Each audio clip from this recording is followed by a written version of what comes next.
अप्रैल 2025 को भारत को दंगों में धकेलने की कोशिश की जाए। दो संप्रदाय के बीच आप कह रहे हैं कि ऐसी संभावना होती हुई दिखाई दे रही है। जी हाँ, नेक्स्ट उत्तराधिकारी जो होंगे मोदी जी के, वो योगी जी होंगे। शेयर मार्केट का प्रिडिक्शन भी ज्योतिष से होता है। अब क्या होने वाला है? 22 मार्च से लेकर 15 अप्रैल के बीच में मार्केट फिर करेक्ट होने वाली है। धमाका भी होगा। गोल्ड 2025 में 1 लाख टच करेगा। इस वर्ष राजा सूर्य होंगे और मंत्री भी सूर्य ही होंगे। राजाओं के परस्पर कितने बड़े बड़े युद्ध होने वाले हैं। ये जो रशिया यूक्रेन के मध्य जो युद्ध हुआ था, ये मैंने ऑलरेडी अगस्त 2021 में प्रेडिक्ट कर दिया था। बहुत डरावना है। आप कह रहे हैं ये अभी कंटिन्यू होगी? ये ट्रेलर भी नहीं है अभी, यही तो है वो थर्ड वर्ल्ड वार जहाँ से शुरू होगी। बट मैं फ्यूचर का एटलीस्ट सुनना चाह रही थी। फ्यूचर में तो देखिए अभी नए युद्ध शुरू होंगे। मोदी जी से गुहार लगाएंगे दुनिया के बड़े बड़े देश कि आप आइए और हमें बचाइए। भारत तो कहीं फंसता नहीं दिखाई दे रहा है। भारत युद्ध करेगा 26 सितंबर 2026 के बाद। नमस्ते एवरीवन, अपनी कुर्सी की पेटी बांध लीजिए क्योंकि आप देखना शुरू कर चुके हैं टेक ऑफ विद एसकेटी यानी कि मैं शालिनी कपूर तिवारी। नया साल शुरू हो चुका है, लेकिन वो अंग्रेजी नववर्ष था। हिंदी नववर्ष जिसे हम विक्रम संवत्सर कहते हैं, उसकी अभी शुरुआत होना बाकी है। अच्छा, आपने सुना होगा कि नए साल की शुरुआत हिंदी वाली जब होती है तो हम कहते हैं कि भाई इस साल का राजा ये है, मंत्री ये है। तो वो क्या होता है? क्यों इंग्लिश न्यू ईयर में ये नहीं होता है? और अगर कोई राजा और मंत्री है इस नए साल का तो उसका कुछ असर भी होगा क्या? अच्छा, एक चीज जो हर बदलते साल के साथ हम सभी को चाहिए होती है वो होता है पैसा। और पैसा कमाने का जरिया और इन्वेस्टमेंट का सबसे अच्छा तरीका आज के समय में शेयर मार्केट। लेकिन उसके बारे में बताने वाले या प्रेडिक्शन करने वाले बहुत कम लोग अभी फिलहाल हमारे बीच में मौजूद हैं। लेकिन आज मेरे साथ स्टूडियो में ऐसे गेस्ट जरूर हैं, तो आप लोगों का परिचय मैं करवाती हूँ और बोर्डिंग पास भी इसी के साथ देती हूँ।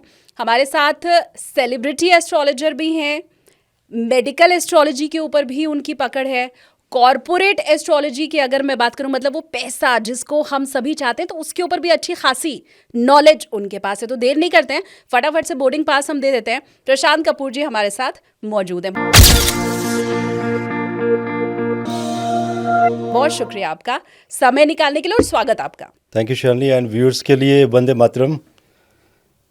सो Shalini, thanks for the invitation in your podcast. And आपने जो शुरुआत की नए ईयर से, और व्यूअर्स को भी मैं कहूँगा कि अंग्रेजी नए शुभ वर्ष की शुभकामनाएं, बिकॉज अंग्रेजी नव वर्ष शुभ शुरू हो चुका है। एंड विक्रमी संवत 2082 जो कि 29 मार्च 2025 को अराउंड दिन के 4 बजे शुरू होने वाला है और लियो एसेंडेंट का चार्ट बनने वाला है।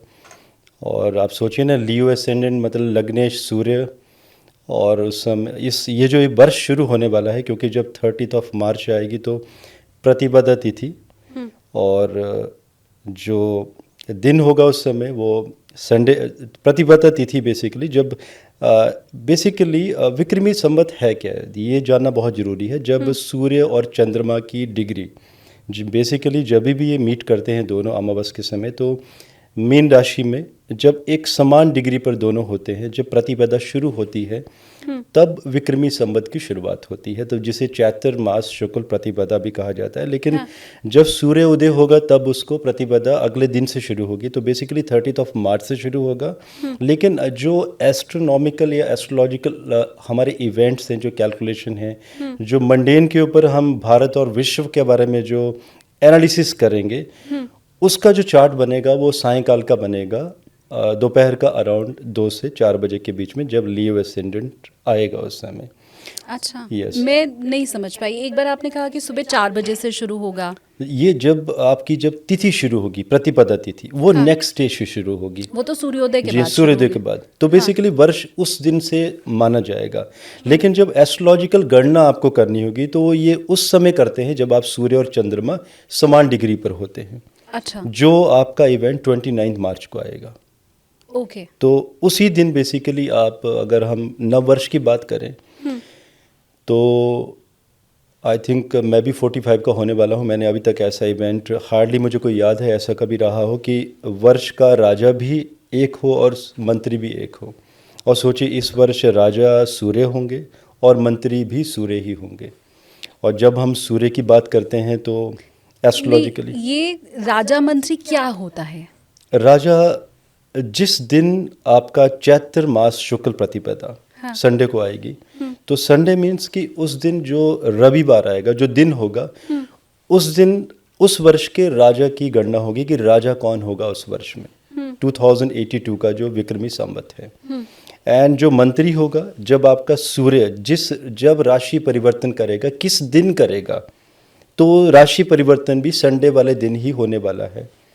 अच्छा। तो उसको हम मंत्री काउंट करेंगे। आपने भी सुना होगा जैसे पिछले वर्ष राजा और मंत्री शनि और मंगल थे, हाँ। लेकिन इस वर्ष सूर्य आने वाले हैं। और सूर्य देखिए, सूर्य अथॉरिटी के लॉर्ड हैं। जब ज्योतिष की पढ़ाई भी लोग अक्सर करते हैं तो एक गुण बताए जाते हैं हर एक प्लैनेट के कि सूर्य के क्या काम होते हैं, चंद्रमा का क्या कार्य होता है। मरकरी से हम ट्रेड के बारे में विचार करते हैं, जुपिटर से हम विचार करते हैं पॉलिसी मेकिंग के बारे में, वीनस से लग्जरी के बारे में, शनि से इंफ्रास्ट्रक्चर के बारे में। लेकिन सूर्य क्या है? सूर्य इज अथॉरिटी, लीडरशिप, पावर, अहम, ईगो। सो सूर्य को उसके उस नज़र से देखा जाता है। एंड जब सूर्य खुद राजा बन के आ रहे हैं, आप सोचिए सूर्य की कठोरता तो सबको मालूम है, एंड सूर्य के डिसिप्लिन, बिकॉज ही स्टैटिक, जहाँ है वहीं है वो, उनके नियम नहीं बदलते हैं। और अगर कमांडर, मंत्री, और वो भी अगर सूर्य हो जाए तो आप सोचिए क्या होने वाला है उस वर्ष में, होगा क्या। राजाओं के परस्पर कितने बड़े बड़े युद्ध होने वाले हैं। राजाओं की ईगो कहाँ पर जाएगी। देखिए, जब मैं राजा कहूँ तो बेटर है कि व्यूअर्स जितने भी हैं वो किसी कंट्री का प्रेसिडेंट समझ लें उसको, या तो प्राइम मिनिस्टर से उसकी आप गणना करके चलें। लेकिन हम जब एपिक की बात जब हम क्लासिक्स की बात करेंगे तो हम राजा ही इंडिकेट करेंगे। तो सूर्य इस वर्ष राजा भी हैं, मंत्री भी हैं। तो जब राजा भी हैं, अब देखिए ना, आप खुद सोचिए, अगर किसी व्यक्ति के पास, अक्सर पाकिस्तान में ऐसा होता है, पाकिस्तान की कुंडली जो मेष लगन की है, तीसरे घर में मंगल बैठे हैं, अष्टम दृष्टि उसकी मंगल की 10th हाउस पर है। अब देखिए ना, पाकिस्तान में क्या होता है, अक्सर जब भी कोई सरकार बनती है, बहुत रेयर हुआ होगा कि कोई 5 वर्ष सरकार चली होगी, अदरवाइज आर्मी वहाँ पर कैप्चर कर लेती है।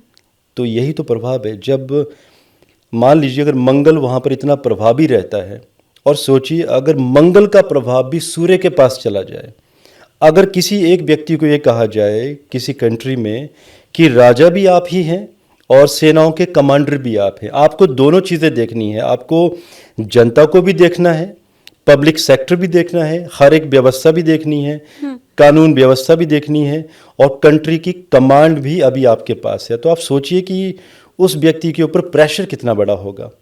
और कई बार हम तो यही चाहते हैं ना कि पोर्टफोलियो बटा हुआ रहे। एक के पास ही सारा पोर्टफोलियो दे देंगे तो धांधली की भी संभावना ज्यादा रहती है और फिर काम का प्रेशर भी हो जाएगा। देखिए शालिनी, जब सूर्य के पास जब पावर आती है तो वहाँ पर धांधली की संभावना नहीं होती है, क्योंकि सूर्य का जो तेज है, बहुत बड़े बड़े लोगों को, बड़े बड़े योद्धाओं को सूर्य ने निस्तेज किया है। तो ये जो वर्ष होगा सूर्य का, ये कुछ ऐसा करने वाला है कि जो लोगों ने कभी इसके बारे में कभी सोचा भी ना हो सपने में कि ऐसा भी कुछ हो सकता है। क्योंकि 2025 अगर किसी को लगता है तो ये बहुत अच्छा नहीं जाने वाला है। देखिए, मिले जुले फल तो रहेंगे, लेकिन सूर्य का जो आक्रामक अच्छा नहीं जाने वाला है, मतलब इंडिविजुअल के लिए भी अच्छा नहीं जाने वाला है। इंडिविजुअल तो देखिए वो तो अलग गणना है। हाँ, मतलब डर गई, मुझे लगता है मेरे सारे व्यूअर्स भी नहीं, ऐसा नहीं है। देखिए, हम ये कंट्री के प्रोस्पेक्टिव में कंट्री एंड पूरे विश्व के लिए, जैसे मैं एक एग्जांपल देता हूँ आपको, क्योंकि सूर्य की भी मैंने गणना ऑलमोस्ट ले ली थी। सूर्य की नहीं बात करूँगा, शनि की गणना की थी मैंने कि जब शनि एंडिंग फेज पर होंगे मीन राशि पर, कुंभ राशि पर, अभी जैसे 29 मार्च को शनिदेव जी, संजोग है अजीब सा ये कि शनिदेव जी भी उस दिन मीन राशि में जाने वाले हैं। तो मैंने आज से कोई 11 माह पहले प्रेडिक्शन की थी कि कैलिफोर्निया में आगजनी की घटनाएं, एंड ऑलरेडी मैं प्रेडिक्शन एक दे चुका हूं हमारे चैनल एस्ट्रो कपूर में कि 11 अप्रैल 2025 को कैलिफोर्निया में पानी के सैलाब एंड पूरे विश्व में ये घटनाएं घटेंगी। इनफैक्ट 29 मार्च 2025 को भी ऐसे होने के योग बने, क्योंकि water elements are going to be activated. और जितने भी एनवायरमेंटलिस्ट हैं उन्हें मालूम भी नहीं चलेगा कि अचानक सुनामी जैसी घटना भी हो सकती है। अचानक ही उन्हें कुछ आवर्स पहले ही इंडिकेशंस दिखाई देंगे कि समुद्री तूफान उठने शुरू हो गए हैं। अच्छा, पहले से उसके बारे में हमें पता भी नहीं चल पाएगा, क्योंकि अमूमन तो हम यही सोचते हैं ना कि भाई कोई तूफान आएगा, कोई चक्रवात आएगा, तो हमें पहले से इंडिकेट तो अब कर ही दिया जाता है ना। हमारा साइंस, इतनी टेक्नोलॉजी तो तरक्की कर चुका है। देखिए, गवर्नमेंट्स चाहे भारत की हो, दुनिया की हो, बहुत बड़ा खर्चा करती हैं एनवायरमेंटलिस्ट के ऊपर, और इतने बड़े खर्चे होते हैं। लेकिन आज भी आप देखिए, कई बार जब ये कहते हैं कि आज दिन को बारिश होगी तो उसमें धूप निकल रही होती है। रही बात मंडेन एस्ट्रोलॉजी, जिसे हम मेदिनी ज्योतिष कहते हैं, देखिए हमारी इस डिवाइन साइंस के ऊपर तो गवर्नमेंट की कोई फंडिंग भी नहीं है। लेकिन मेरे जैसे आई थिंक कितने ही एस्ट्रोलॉजर अपनी अपनी गणना करते हैं, हिट एंड ट्रायल करते हैं, रिसर्च चलती रहती है। लेकिन कहीं ना कहीं हमें लगता है कि जो हमारी गणनाएं हैं काफ़ी सटीक रहती है। जैसे मैं कैलिफोर्निया की बात करूं, अब देखिए कैलिफोर्निया में जो तबाही मची है, आप अगर हमारे चैनल में जाएंगे तो आपको वीडियो देखेगा, मैंने 11 माह पहले डाल दिया था। अभी भी ट्रोल हो रहा है वो वीडियो काफ़ी ज़्यादा, कि मैंने पहले ही प्रिडिक्ट कर दिया था ये हो गया। अभी जो भूकंप आए हैं अभी 24 दिसंबर से लेकर 7 जनवरी के बीच में, तो इनके बारे में भी मैंने गणना कर दी थी। तो और कौन कौन सी बड़ी भविष्यवाणी आपकी थी जो आप पहले कर चुके हैं? टर्की के में जो भूकंप आया था इसकी भविष्यवाणी मैंने कर दी थी। आपका जो ये बांध टूटा था उत्तराखंड में, आपको याद होगा 7 February 2021 की बात है, जिसकी मैंने प्रेडिक्शन दे दी थी 24 दिसंबर 2020 को। उस समय षष्ठग्रही योग बना था, और आपने जगह के साथ प्रेडिक्ट किया था? मैंने ये कहा था कि उत्तर भारत में बांध टूटेगा, और इसका मैंने आधार भी लिया था।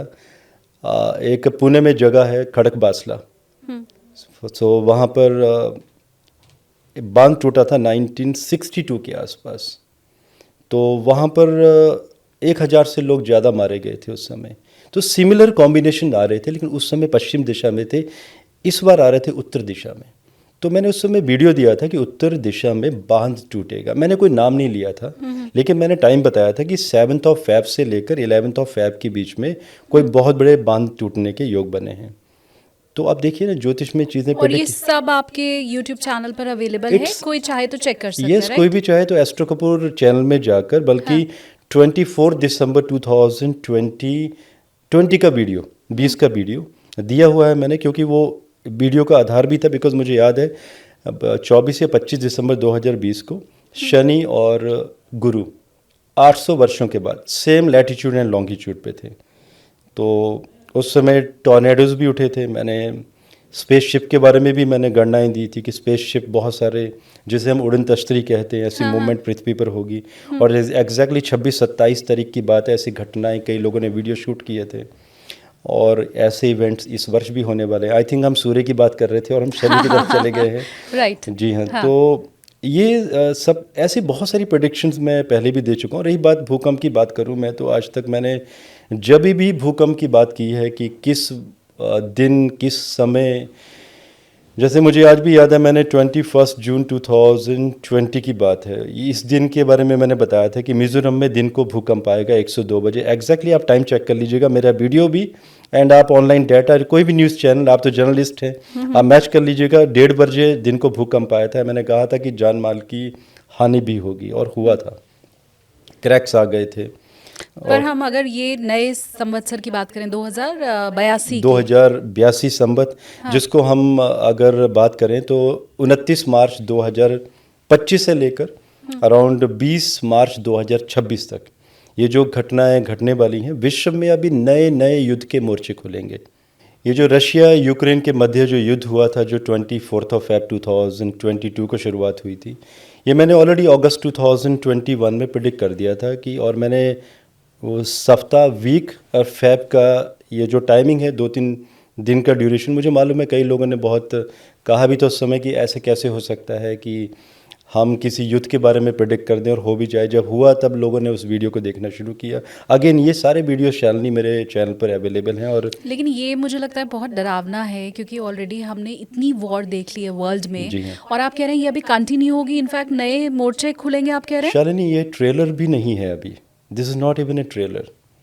क्योंकि जब ये यूक्रेन रशिया की वार हुई थी स्टार्ट, तो मैंने कहा था ये बहुत लंबी चलेगी अभी ये, और मैंने तब ये भी कहा था कि यही तो है वो थर्ड वर्ल्ड वार जहाँ से शुरू होगी, क्योंकि मोर्चा थर्ड वर्ल्ड वार का शुरू हो चुका है। अगर आप first and second world war भी अगर आप देखेंगे तो ऐसे ही तो शुरुआत हुई थी। ऐसा तो था नहीं कि किसी ने कह दिया हो कि चलो भी आज से हम फर्स्ट वर्ल्ड वार शुरू कर रहे हैं। सेकंड वर्ल्ड वार भी जब शुरू हो गई थी तो सेकंड ईयर में पता चला था, थर्ड ईयर में एग्जैक्टली, कि जी हाँ ये सेकंड वर्ल्ड वार शुरू हो चुकी है। तो मतलब हम हल्के में ना लें No. रशिया यूक्रेन वॉर को, फिर हमने इधर इजराइल में देखा, मिडिल ईस्ट में हम देख रहे हैं बहुत टेंशन है, ये और बढ़ने वाला है आप बोल रहे हैं? ये तो अभी again it's not even a trailer, बल्कि अगर आप इसराइल के बारे में भी कहें, ईरान एटसेट्रा जो भी अभी हमास के बीच में हुआ है, it was already predicted by me in my channel already.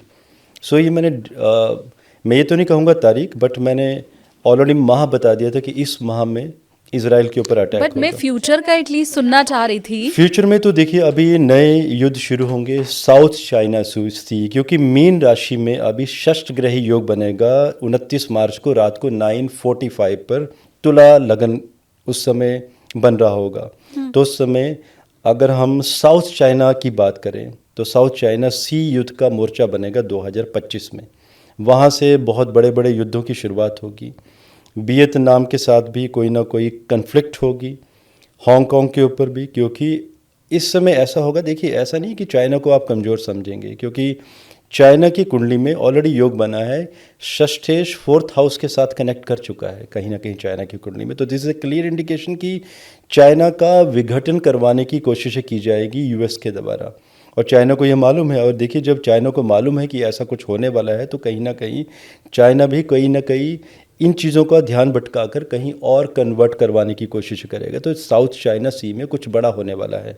China और रशिया के द्वारा इस वर्ष बड़े बड़े साइबर अटैक होंगे, ताकि जब इस तरह की कोशिशें की जाएं तो ध्यान कहीं और बटा दिया जाए। देखिए आप जर्नलिस्ट हैं, आपको मालूम है कि जब कभी कोई मुद्दा उठ रहा होता है या किसानों का देश में हमारे, तो अगर उस मुद्दे को डाउन करना है तो उससे एक बड़ी न्यूज़ तैयार करनी पड़ती है। हाँ। और पॉलिटिशियंस को पता होता है कि अभी कौन सी बड़ी न्यूज़ जब तैयार करेंगे तो वो मुद्दे छोटे पड़ जाएंगे। तो आप देखिएगा चाइना और रशिया बहुत एक्टिव रहेंगे इस वर्ष, और छोटे छोटे देशों के बीच में भी युद्धों की शुरुआत होगी। ओके। जी। भारत तो कहीं नहीं दिखाई दे रहा दूर दूर तक, क्योंकि जब आप चाइना का नाम लेते हैं तो हर भारतीय ये सोचता है ना कि जो हमारा तो सबसे बड़ा दुश्मन वो ही है, तो उसमें भारत तो कहीं फंसता नहीं दिखाई दे रहा है। भारत युद्ध करेगा 26 सितंबर 2026 के बाद, जब भारत की मंगल की महादशा शुरू होगी, और निस्संदेह भारत युद्ध करेगा। और ये वो भारत नहीं होगा उस समय जब आज हम कहते हैं कि नहीं कोई हम पर अटैक करेगा तब हम सोचेंगे, तब हम आपको रिप्लाई करेंगे। लेकिन आपने अभी देखा भी होगा 10-11 वर्षों से जो सरकार चल रही है ये घुस के भी मारती है।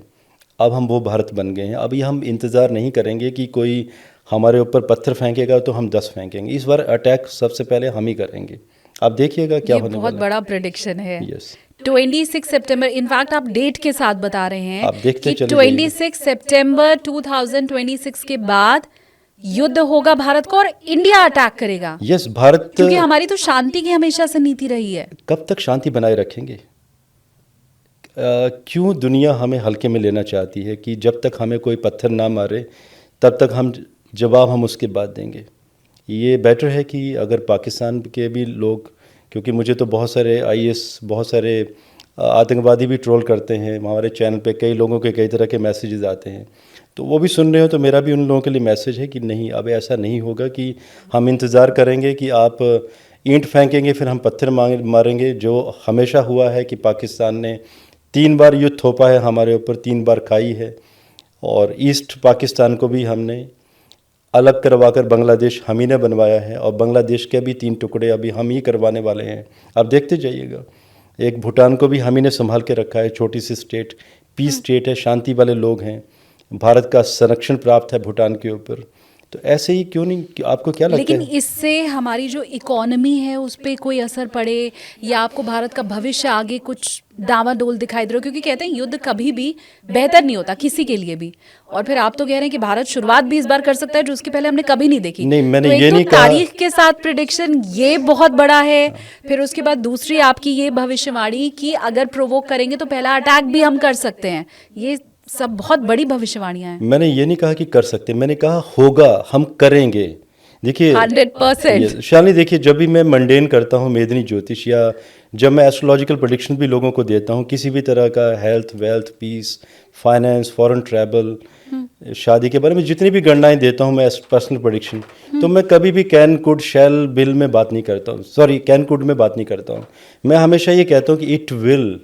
मैं ये नहीं कहता हूँ कि आई एम 100% करेक्ट। देखिए 1-2% कहीं ना कहीं मैं भी चूकता हूँ, लेकिन देखिए उसमें कौन नहीं चूकता है। डॉक्टर लोग भी जब ऑपरेशन होता है ऑपरेशन थिएटर में तो लिखवा के ले लेते हैं कि नहीं हमारी गारंटी नहीं है अगर ऑपरेशन टेबल में कुछ हुआ। तो देखिए 98-99% की मंडेन में मेरी एक्यूरेसी हमेशा रही है।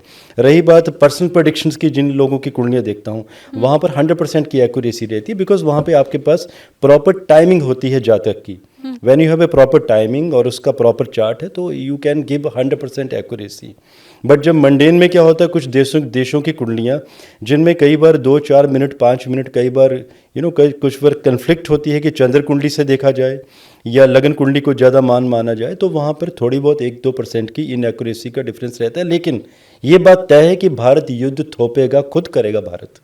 और क्योंकि 2026 का जो वर्ष होगा पूरी दुनिया युद्ध के ढेर पर खड़ी होगी। और देखिए 2025 में अभी क्या शुरुआत होने वाली है, आप देखिए तो सही, अभी 29 मार्च आने वाली है, 14 मार्च 2025 को चंद्र ग्रहण है, 29 मार्च को सूर्य ग्रहण है।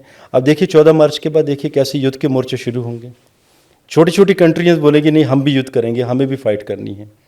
अब देखिए जैसे ही सूर्य पावर में आएंगे दुनिया के जितने भी छोटे से छोटे, बड़े से बड़े नेता, देखिए सूर्य का प्रभाव तो आएगा, क्योंकि जब विक्रमी संवत में जब सूर्य ही राजा है, सूर्य ही मंत्री है, तो वो प्रभाव तो दुनिया के हर एक राजा के ऊपर देगा।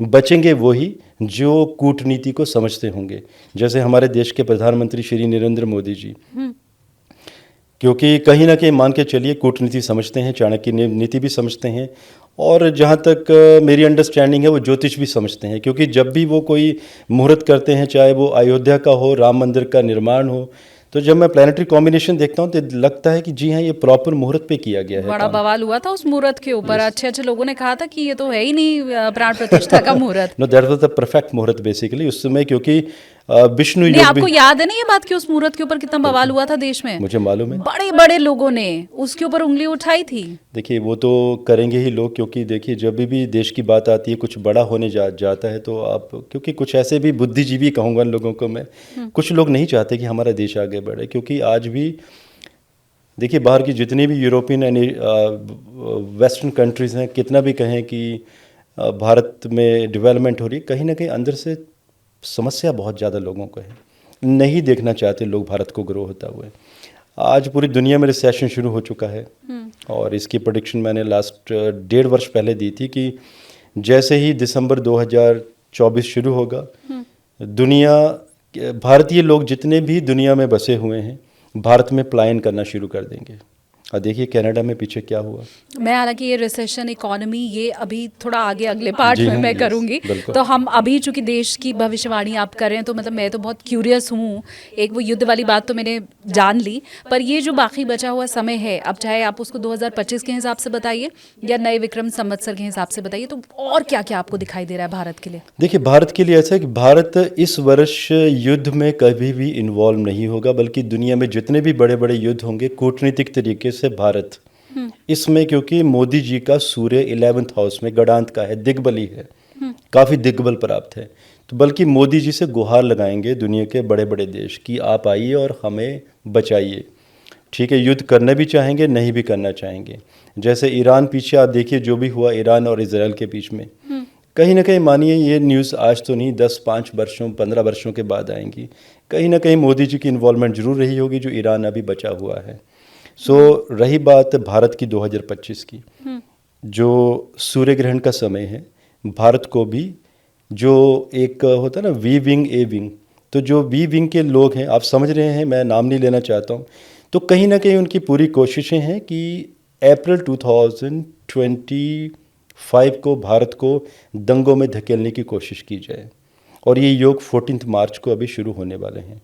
अब ये मेरा मैसेज भी है, ऑलरेडी मैंने इसके ऊपर वीडियो भी दिया था मेरे चैनल में, शॉर्ट में बात की थी मैंने, आज आपके साथ डिटेल में बात हो रही है कि गवर्नमेंट को चाहिए कि बहुत सतर्क रहे, क्योंकि भारत में धर्म और पंथ के लोगों के बीच में कन्फ्लिक्ट करवाने की बहुत बड़ी कोशिशें ऑलरेडी शुरू हो चुकी हैं।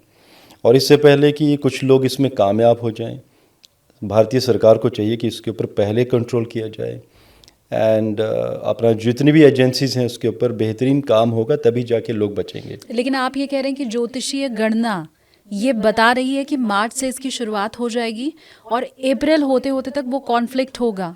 ठीक है, पूरे योग बने हुए हैं, लेकिन देखिए क्या दंगे और इस तरह की संभावना भी बन रही है? बिल्कुल, दंगे, फसाद, घटनाएं, आगजनी की घटनाएं और आग, दो धर्म दो संप्रदाय के बीच आप कह रहे हैं कि ऐसी संभावना होती हुई दिखाई दे रही है। जी हाँ बिल्कुल। और देखिए मेदिनी में टेंशन वाली मेदिनी में इसका उपचार यही होता है कि सरकारें पहले ही अलर्ट हो जाएं एंड पहले ही जितने भी लोग हैं उनके ऊपर शिकंजा कस लें। इनफैक्ट सूर्य का वर्ष आपने देखा होगा, अभी भी कई किसानों की भी बात करूं, अभी देखिए रियल किसान भी हैं, कुछ ऐसे भी हैं जिन्होंने बॉर्डर्स का घेराव भी किया है, फंडिंग भी हो रही है, दोनों तरीके की चीज़ें हैं। इस वर्ष भारतीय सरकार नहीं सुनेगी 29 मार्च के बाद।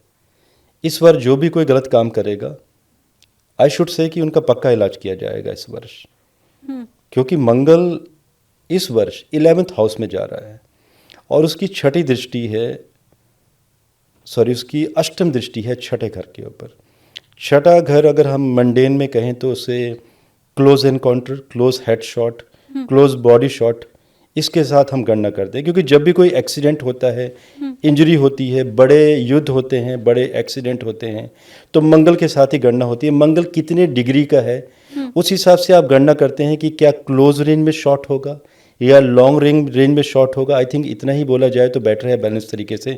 बाकी पब्लिक समझदार है, तो ऐसी घटनाएं आपको सुनने को मिलेंगी। लेकिन आप कह रहे हैं कि कोई किसी भी तरह के आंदोलनकारी अगर हैं या कोई गलत काम करे तो फिर सरकार उसकी नहीं सुनने वाली। 2025 में इतनी जबरदस्त सख्ती होने वाली है भारत में जो कभी किसी ने सोचा भी नहीं होगा। अगर कोई धरने पर बैठने की कोशिश कर रहा है, सड़कों पर बैठने की कोशिश कर रहा है, अपनी बात मनवाने की कोशिश कर रहा है, तो सरकार सख्ती से निपटेगी उससे। एग्जैक्टली आप याद कीजिए, मुझे आज भी घटना याद नहीं है, चाइना में कहीं तो हुआ था, 1967 की बात है, मुझे याद नहीं आ रहा है किस सिटी में हुआ था। चाइना में जब चाइना गवर्नमेंट में 10,000 स्टूडेंट्स के साथ आपको मालूम होगा क्या हुआ था, जान खो दी थी उन बच्चों ने अपनी, जब वो धरने पर निकले थे। तो इस वर्ष भी कुछ ऐसा ही होने वाला है कि जब लोग गलत तरीके से धरने पर निकलेंगे, बिना किसी परमिशन के गलत तोड़फोड़ करेंगे, बिना परमिशन के गलत कार्यों को अंजाम देंगे, सरकार इस बार इतनी सख्ती से पेश आएगी कि इस तरह की भी न्यूज़ आएगी मीडिया के द्वारा कि ये जो सरकार है ये साम्यवादी सरकार हो गई है, लोकतंत्र रहा ही नहीं है, नहीं सुनेगी, तानाशाही ये देखने को मिलेगी आपको भारत में। तो और जितने भी गद्दार हैं, बहुत सारे जयचंद भी हैं, और उनके लिए एक मैसेज भी है आपके पॉडकास्ट के माध्यम से कि सुधर जाएं और बिलों में ना छुपें, क्योंकि बिलों से ढूंढ लिया जाएगा उनको। तो सरकार के द्वारा हमें हर तरफ सख्ती दिखाई देगी, और ये इसलिए क्योंकि सूर्य राजा है और सूर्य मंत्री है और प्रधानमंत्री श्री नरेंद्र मोदी जी का सूर्य दिग्बली है। तो जब इतने तीनों कॉम्बिनेशन हैं और साथ में जो सूर्य बुध आदित्य योग बना है 11th हाउस में, और राजयोग कारक चंद्र मंगल लगन में बैठे हैं, शत्रुहंता योग बना है, तो देखिए जब ऐसे व्यक्ति के बारे में जितना आप कटाक्ष करेंगे, जितना भला बुरा कहेंगे, वो उतनी ही ज़्यादा पावर में आएगा। अच्छा, यस। तो जितनी आलोचना सरकार की जाएगी या मोदी जी की जाएगी, वो उतने ही पावर में आते चले जाएंगे। शालिनी आप देख लीजिए ना, 10-11 वर्षों से पहले से देख लीजिए, जब वो गुजरात में चीफ मिनिस्टर थे, जितना विरोध हुआ, जितने गलत केसेस, ऐसे कमेंट में लोग आपको अब कहना शुरू करने वाले हैं कि ये बीजेपी सपोर्टर हैं, ये मोदी जी के भक्त हैं, लोग बोलेंगे ऐसा, मुझे पूरा दिखाई दे रहा है। देखिए जब मैंने प्रेडिक्शन दी थी कर्नाटक के बारे में कि कर्नाटक में कांग्रेस की गवर्नमेंट आएगी, तो लोगों ने कहा था कि मैंने राहुल गांधी से पैसे लिए हैं। जब मैंने 2 बार प्रेडिक्शन दी थी कि दिल्ली में केजरीवाल सरकार बनाएगा, तो लोगों ने कहा था कि मैं केजरीवाल से भी पैसे लेता हूँ। जब मैंने अभी पीछे कहा कि महाराष्ट्र में बीजेपी की गवर्नमेंट बनेगी, और मैंने स्ट्रिक्टली डिक्लेयर कर दिया था कि फडणवीस सीएम बनेंगे, तो ये कहा गया था कि मैं बीजेपी का एस्ट्रोलॉजर हूँ। अब देखिए मैं लोगों के मुंह बंद नहीं करवा सकता, क्योंकि मेरा काम है प्रेडिक्शन करना, और मैं देखिए कोई ज्योतिषी कभी किसी पार्टी का नहीं हो सकता। वो मेरी राय है कि मुझे वोट किसको देनी है, वो तो आप सीक्रेट तरीके से देते हैं, लेकिन मैं गणना करता हूँ, जब जहाँ होना होता है मैं उस तरीके से कहता हूँ। रही बात एस्ट्रोलॉजर से पहले, तो देखिए मैं भारतीय नागरिक हूँ, और एक रिस्पॉन्सिबिलिटी भी होती है कि क्या बोलना है, कितना बोलना है, सोच के बोलना है। और देखिए, जब हम बात करते हैं प्रधानमंत्री की, तो कोई भी पार्टी का सदस्य है, किसी भी पार्टी का प्रधानमंत्री वो सबके हैं। सो आई नो कि लोग बहुत कुछ कहेंगे मेरे बारे में, और कुछ कर नहीं सकते, वो कहने जो कहेंगे वो कहने देते हैं उनको। लेकिन ये मुझे बहुत शॉकिंग ये सारी भविष्यवाणियां लगी, चाहे ये कि 2026 में 26 सितंबर के बाद युद्ध हो सकता है भारत का, ऑब्वियसली युद्ध होगा, सकता नहीं है, युद्ध 100% युद्ध करेगा। लास्ट टाइम भी आपने ये करेक्ट किया था कि मैं जब बात करता हूँ, हाँ, ये भी बहुत शॉकिंग प्रेडिक्शन है। देश में दो धर्मों या संप्रदायों के बीच लड़ाई हो सकती है, ये भी बहुत शॉकिंग है, क्योंकि ये तो आपने 2025 के लिए ही बोला है। अब देखिए ना, एनआरसी, ये सारी चीज़ें आप देखिएगा, अभी मार्च के बाद क्या होना शुरू होगा। ये मुद्दा फिर से गरमाएगा। 100% जितने भी बीजेपी के राज्य हैं वहाँ पर एनआरसी इम्प्लीमेंटेशन असम की तरह अभी शुरू हो जाएगा। अब ये मुद्दे धीरे धीरे उठने शुरू होंगे। जब ये चीज़ें होंगी तो डेफिनेटली कई लोगों को तकलीफ भी होगी, कन्फ्लिक्ट भी बनाने की कोशिश की जाएगी। तो ये मुद्दे अभी ये गर्माहट में रहेंगे, मुद्दे दबेंगे नहीं, लेकिन सरकार इस पर सुनेगी नहीं। जिन लोगों को ये लगता है कि हम थोड़ा सा भी कुछ करेंगे, या टुकड़े टुकड़े गैंग को लगता है कि देश के टुकड़े करवा देंगे, या बाहर से कोई फंडिंग हो जाएगी, या हम कुछ भी कह देंगे, नहीं, इस बार बिल्कुल भी नहीं सुनेगी सरकार। इस बार चाहे पूरी दुनिया का मानवाधिकार पूरा उठ के भारत में ही क्यों ना बैठ जाए, उनके सामने भी सरकार इस बार एक्शन लेगी। यही तो है सूर्य की कठोरता। सूर्य जब दंड देने पर आते हैं तो वो नहीं सुनते किसी के। आप देखिए ना, सूर्य का तेज कितना होता है, कितनी गर्माहट है सूर्य में, कितनी आग है सूर्य में। क्योंकि मंगल का काम तो है कमांड करना, लेकिन सूर्य तो वैसे ही गर्म है, और सूर्य को भी मंगल का कार्य दे दिया जाए। क्योंकि देखिए, जब भी बात होती है कमांडर की, तो कमांडर उसी को बनाया जाता है जिसमें मंगल जैसे गुण हो, करेजियस हो, साहस हो। और वो भी रोल अगर सूर्य को ही दे दिया जाए, तो सूर्य तो वैसे ही बहुत डिसिप्लिन है, वो तो सुनता ही नहीं है, वो कूटनीति पर भी नहीं चलता है, वो तो सख्ती पर चलता है वो। हालांकि आपने ये जो राजा मंत्री वाली बात समझाई, मैं अपने व्यूवर्स से भी पूछना चाहती हूँ कि आप में से कितने लोग थे जिन्हें इतना आसानी से ये बात मालूम थी कि भाई जिस दिन नववर्ष की शुरुआत होगी, वो वार जो भी होगा, अगर रविवार है, सोमवार है, मंगल है, तो वो हो गया राजा। और जिस दिन सूर्य राशि परिवर्तन करेगा, वो दिन जो रहेगा वो हो गया मंत्री। क्या आपको ये बात मालूम थी? आप प्लीज कमेंट करके मुझे बताइए, क्योंकि मुझे लगता है आज के पहले तक हम पंचांग के ऊपर या पंडितों के ऊपर आश्रित रहते थे बताने के लिए कि जी गुरु जी आप बताएं कि क्या कौन राजा है, कौन मंत्री है। तो ये तो बहुत ईजी सी चीज़ है, मुझे लगता है, जो हमें से हर किसी को पता चल गई। अच्छा, चूंकि आपकी इतनी प्रेडिक्शन पहले सही हो चुकी है, तो बहुत ज़्यादा डाउट हम कर पाए ऐसा भी दिल नहीं कहता है। लेकिन ये देश की बात हुई, क्या हम अगर बड़ी पर्सनालिटीज़ की बात करें, मैं मोदी जी की बात करूं, हम योगी आदित्यनाथ की बात करें, या और भी अलग अलग फील्ड की पर्सनालिटीज़, तो उन्हें लेके भी कोई प्रेडिक्शन है आपका? योगी आदित्यनाथ जी के बारे में आई थिंक मैं पहला ज्योतिषी हूँ पूरी दुनिया का जिसने आज से 6 वर्ष पहले प्रेडिक्शन दी थी कि नेक्स्ट उत्तराधिकारी जो होंगे मोदी जी के, वो योगी जी होंगे। अच्छा जी हाँ, ये बहुत से लोग चाहते भी हैं, तो उनके दिल वाली बात ये आप फिलहाल कर रहे हैं। अब देखिए, ये तो नहीं पता लोग क्या चाहते हैं। देखिए हाँ। मैं तो एक्चुअली मैंने कम से कम अराउंड 18 कुंडलियों के ऊपर अध्ययन किया था, जिसमें कि अच्छे अच्छे लीडर्स के मैंने चार्ट उठाए थे और देखा था कि कौन सी वो प्रोबेबिलिटीज़ पॉसिबिलिटीज़ बन रही हैं, कौन सत्ता संभालेगा आने वाले टाइम में। तो योगी जी के 100% आसार हैं आने वाले समय में। He is going to be the next prime minister of India. और रही बात भारत की 2031 की बात, तो वो भी मैंने प्रेडिक्शन दी थी आज से 6 वर्ष पहले कि 2031 में हम लोग सुपर पावर होंगे। आज यूएस क्या कहता है कि वो सुपर पावर है, आज से नहीं, जमाने से कह रहा है। जब 2031 आएगा तो जब भी यूएस को कोई बड़े डिसीजन लेने होंगे नहीं ले पाएगा, उसे भारत की सपोर्ट लेनी पड़ेगी। बिना भारत और बिना भारतीयता के और बिना भारतीयों के नहीं, ये मामला पलट गया। मैं वापस योगी जी के ऊपर अब आने वाली हूँ। वो आपने बहुत शॉर्ट में कह के निपटा दिया। आप ये कह रहे हैं 100%, आपने उसमें 99.9% नहीं कहा, 100% देश के अगले प्रधानमंत्री आप योगी आदित्यनाथ को देख रहे हैं। बिल्कुल। ये मैं इसलिए भी पूछ रही हूँ क्योंकि हाल ही में मेरी एक और ज्योतिषी से बात हुई थी, तो उन्होंने ये कहा था कि मोदी जी ये टर्म तो नहीं कंप्लीट कर पाएंगे अपना। तो मैंने कहा भाई वो नहीं कंप्लीट कर पाएंगे तो फिर हर कोई ये जानना चाहता है कि कौन कर पाएगा, और अगला नाम सबके दिमाग में जो आता है वो योगी आदित्यनाथ का आता है। तो उन्होंने कहा नहीं वो तो नहीं बनेंगे प्रधानमंत्री, पर आप 100% एक्यूरेसी के साथ कह रहे हैं। देखिए, मैंने 6 वर्ष पहले प्रेडिक्शन की थी और शालिनी मुझे बहुत भरोसा है मेरी मंडेन एस्ट्रोलॉजिकल प्रेडिक्शंस के ऊपर, क्योंकि योगी जी की डेट ऑफ बर्थ के बारे में उनकी डेट ऑफ बर्थ निकालने के पीछे जो मेरी तपस्या लगी है वो मैं बता नहीं सकता आपको कि किस तरह से मैंने कहाँ पब्लिक से प्लेटफॉर्म में नहीं है गड़बड़ उनकी नहीं date है। of birth? मेरे एस्ट्रो कपूर चैनल पर भी है, उनके ऊपर वीडियो दिया है, प्रॉपर कुंडली लगाई है। आई थिंक 10:39 या 12:39 का टाइम है उनका।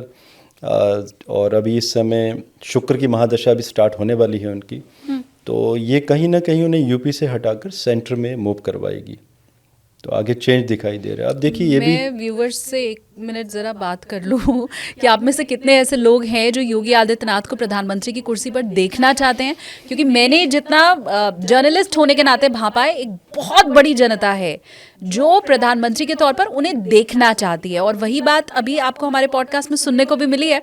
तो क्या आप ये चाहते हैं कि ये भविष्यवाणी सही हो और उन्हें आप प्रधानमंत्री पद पर अगर देखना चाहते हैं तो प्लीज़ आप कॉमेंट कीजिए और मुझे बताइए। हाँ, एक्चुअली शालिनी बहुत सारे पैरामीटर्स होते हैं जब मंडेन पे हम प्रेडिक्शन करते हैं, बिकॉज रावण ने इतनी बड़ी रिसर्च की थी मंडेन के ऊपर, क्योंकि रावण का ही डाटा बहुत सारे लोगों ने चुराया था, बहुत सारे ऋषियों ने, ज्योतिर्विदों ने।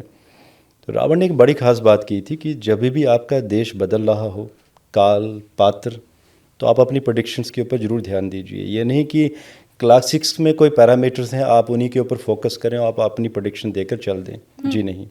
तो मैं जब भी कोई प्रेडिक्शन आज भी देता हूँ मंडेन की, इनफैक्ट जब मैं स्टॉक मार्केट की भी प्रेडिक्शन देता हूँ, क्योंकि रावण देखिए ना, ऐसे ज्योतिर्विद रहे हैं रावण कि जिनके पास धन की कोई कमी नहीं थी, न शस्त्रों की, न शास्त्रों की, न ताकत की, ठीक है। एक महाज्ञानी महाताकतवर इंसान, ठीक है, 16 कला संपूर्ण।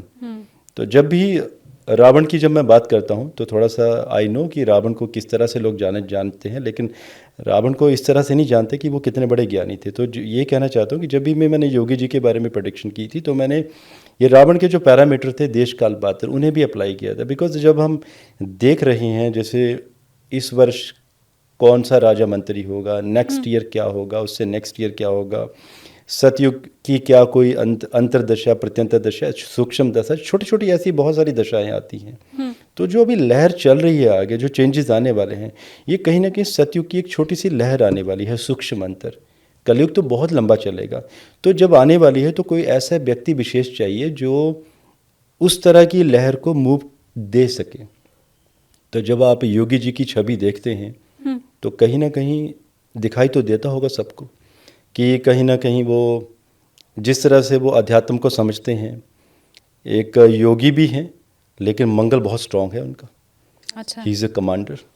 तो वो कहते हैं ना, जैसे परशुराम जी के बारे में आप समझते हैं, परशुराम जी एक जिन्हें चिरंजीवी भी आज मानते हैं, अवतार भी थे, लेकिन आप सोचिए उनका मंगल कितना पावरफुल था। तो ऐसे ही कहीं ना कहीं क्रोध भी बड़ा पावरफुल था उनका। यस। हाँ। तो ऐसे ही कहीं ना कहीं योगी जी की भी छवि दिखाई देती है जब हम देश काल पात्र को जब कनेक्ट करते हैं, तीनों चीज़ों को जोड़ते हैं। ठीक है, तो ये तो योगी आदित्यनाथ का जो भविष्यवाणी या प्रेडिक्शन है वो हो गया।